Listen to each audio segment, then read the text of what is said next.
So I was scrolling through my phone and saw this documentary. Matter of fact, it's a series of documentaries on the KERA, which is like public access channels in Dallas. I think we call it PBS. Well, we used to watch Sesame Street back in the day, but now I don't know if they even got Sesame Street. So I don't know what the hell these kids learn nowadays. But anyway, saw this little documentary that this brother did. I'm gonna put the link in the description box because I want you to watch all of them. Definitely want you to watch this one, but watch all six of them. They're short, maybe about 10 minutes a piece, but it tells a lot about the history of Dallas, especially like the segregated history, uh, and like during the civil rights era and stuff like that. But it's a lot. It got one about Native Americans. Didn't even know there was like Indians down here and how they was moved down to Dallas. You know, what I'm saying off their like reservations and brought down here. But anyway, this story here is about old sunny Side. Shout out to sunny South Dallas. Now I saw this video not too long ago about this dude. I guess he must have been an outsider, right? Talking about that this ain't South Dallas. That South Dallas is, further south. And you from Dallas, you know what I'm talking about, that bullcorn.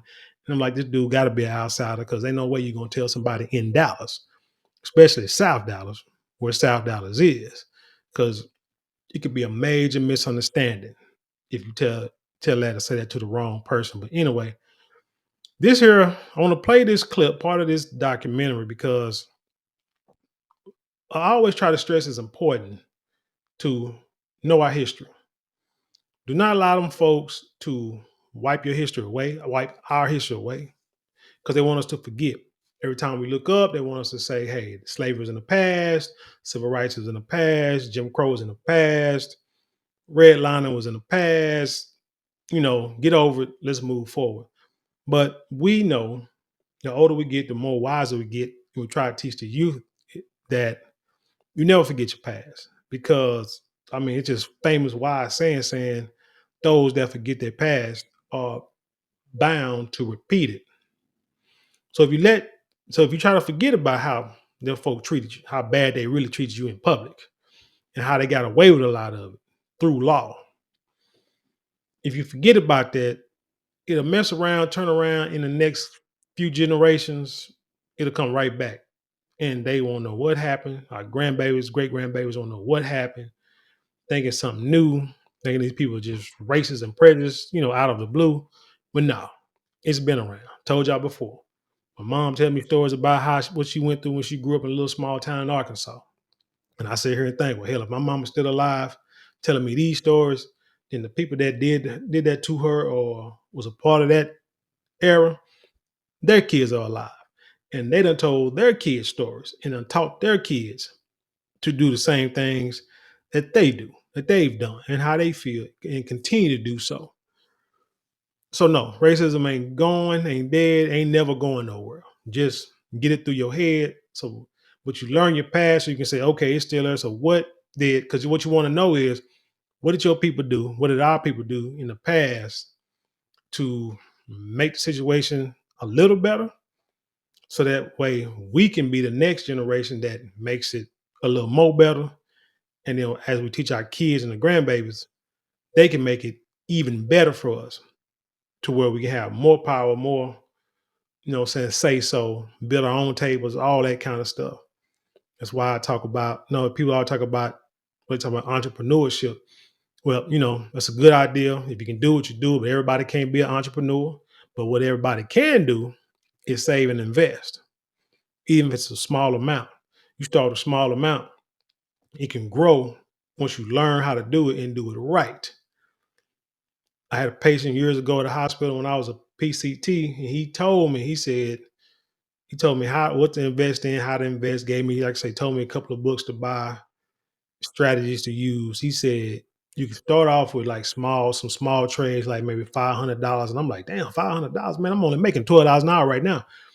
But and going to school. But he said you do some small trades like $500, you can go up to like $1,500, stuff like that. And you do it right. And once you get it down and figure it out, you can retire in about 5 years. But I really didn't take him up on that because I was too busy.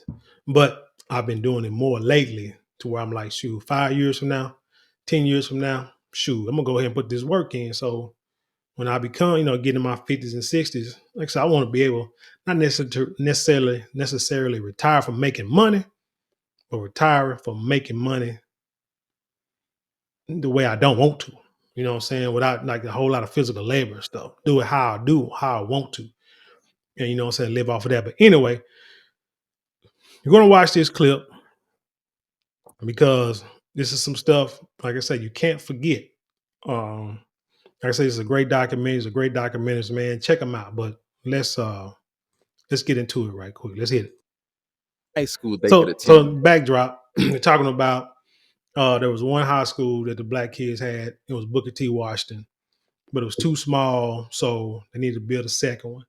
And this is in South Dallas, so they built Lincoln High School. Now, in the beginning, South Dallas was controlled by the Jewish community, which is crazy because I was watching another documentary about another city, and I'm gonna do a little clip on that one too. The people that lived where most of the black people live now, or at that time, before then, were the Jewish community. So, I mean, they control a lot of real estate back in the day. Wonder why we were so drawn to the Jewish people back in the day and where they live. Amazing. But anyway, so they built a new school. So this is here is saying that this is saying that they built a new school and black people are trying to move into these communities and they were trying to keep the black people out. And we talked about redlining and how, you know, black folks going to live in certain parts of certain cities and stuff. So now they're moving up in these Jewish communities and all hell's about to break loose. But check it out. Booker T. Washington.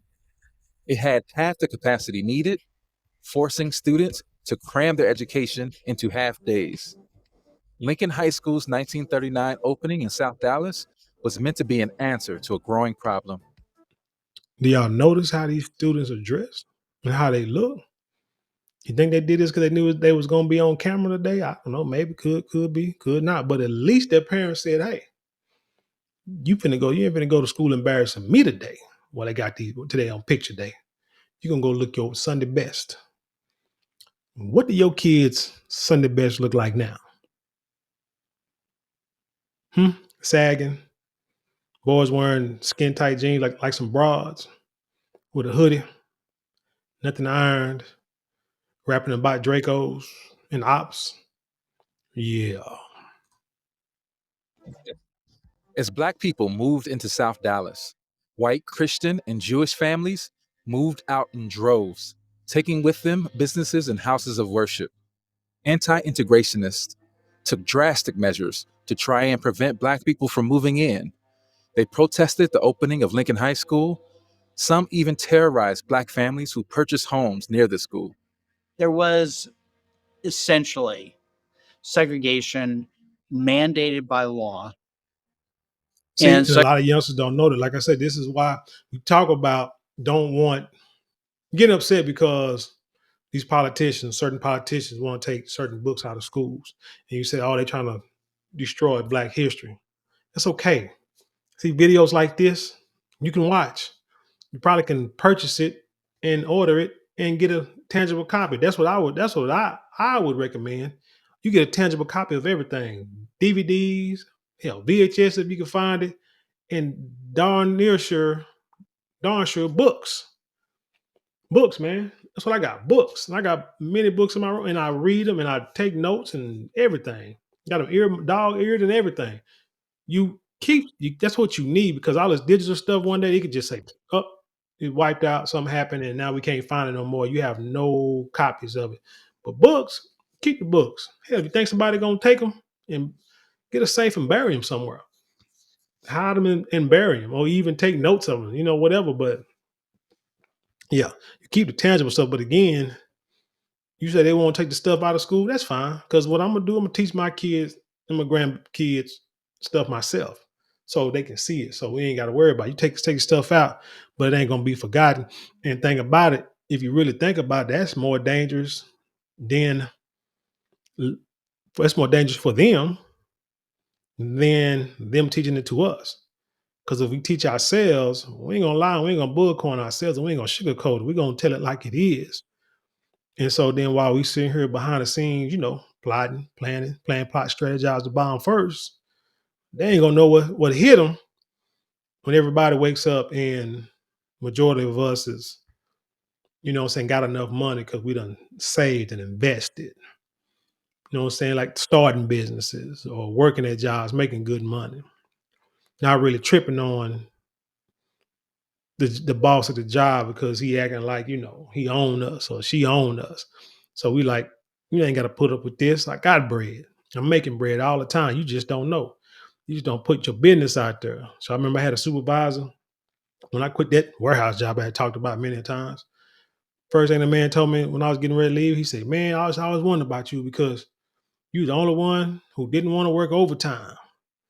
And you would take off on vacation for, a weekend without no vacation days. Like you need the money." And I'm like, first of all, why you watching my pocket? But two, I sat there and managed my money right to make sure I could do those things. So I don't want nobody thinking they can control me like that. You know what I'm saying? So that's the way everybody got to get to. But anyway, let's get back to this.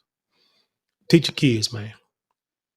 Segregation by practice, and it overlaps. And they did it by law, like what he said. Segregation was down by law.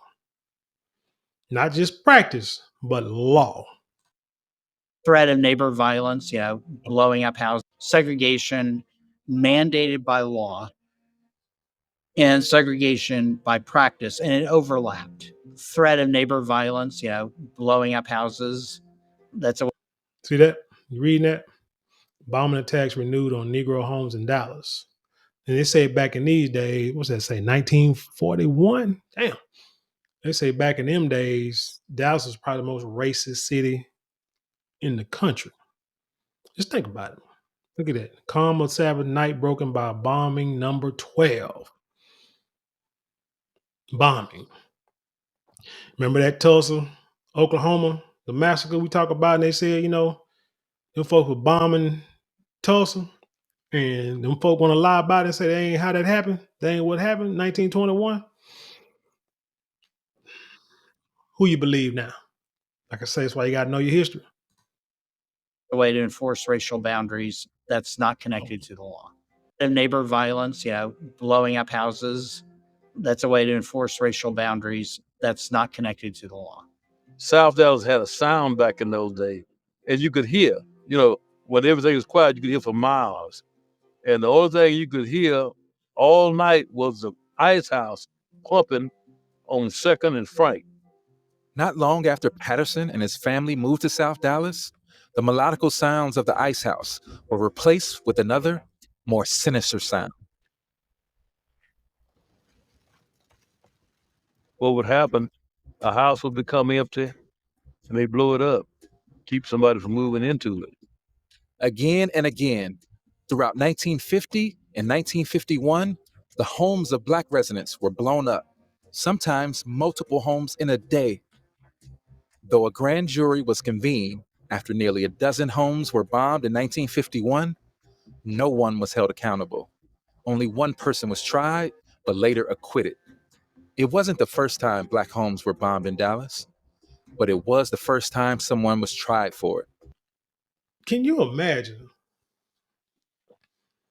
living in a time? This is why we like to talk to these youngsters, these so-called gangsters who love to talk about their ops.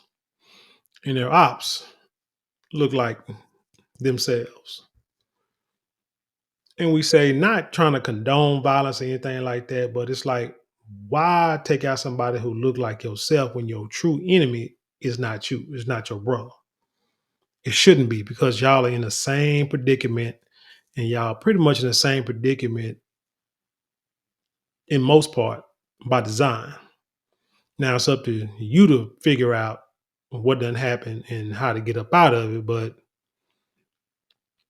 that's how it happened. Like I say, mainly by design. So you'd rather take out somebody look like you, but instead of taking out somebody who, and I ain't saying this is happening now, but you just need to prepare for who the real enemy is. But can you imagine living in a time where people would bomb your house, bomb it? Not just, remember, not just the Klan riding up on horses with a cross and throwing and throwing and burning crosses in your yard. These folks are bombing, throwing bombs in your house to burn you out. The dude said what? But the elder said what? The house will be empty, but before you can move in, they've been unbombed and burned it down because they don't want you there. What you gonna do if that happens now? How you gonna prepare? Thing back in them days, a lot of them brothers, shoot, they grew up like that, so they knew what was up, so they was always ready for them folk. Now, I know a lot of these young brothers say they ready for them too, but I can't tell because y'all seem like, cause I just don't like who y'all practicing on.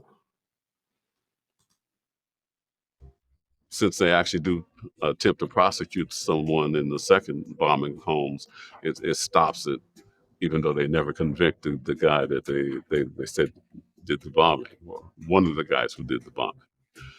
Despite the terror brought on by the bombings, the community within South Dallas pushed forward. Many of our movements in this city came from this part of town, South Dallas proper. Well, I'm not gonna play anymore because one, you see, you got the music and don't want the little old copyright strike. Don't want that issue or whatever. But yeah, I want y'all to check it out. Like I said, I'm gonna put a link in the description where you can watch all 6 documentaries. Got Black folks, Mexican community, Indian, the Native American community, and Asian community. And then I want to talk about like Fair Park area, another where like a lot of Black people were, and again try to move us out. But yeah, like I say, these are stories that you don't want to forget. You never forget your history. You got to bring it up. Bring up the good and the bad because, like I said, you don't want to forget it because you don't want it to repeat. You want the stories to be handed down. You want to be the griot of the family where you pass the stories down to the next generation and the generation after that and any other generation that you see. And so that they'll know. So they'll know how to handle stuff. So when they get hit with real life, they know how to deal with it. I'm gonna say is just never forget and use it to move forward positively so you can make your life better and always be prepared for the worst. But anyway, tell me what you think about this story. Leave your comments below, share it with the world. Let's have an intelligent conversation. You know how we do around here. Don't forget to like, share, comment, and subscribe. Those 4 things cost you maybe a couple of minutes out your day, but it means the world to us here. If you like support financially, you can get super thanks, super chat, super stickers, and you can go to the description box where there are links there you can click on them, support us that way. And also don't forget to hit that shop button below. We got great products I know you will love. And with that being said, I leave you in peace, and I'll see you on the other side.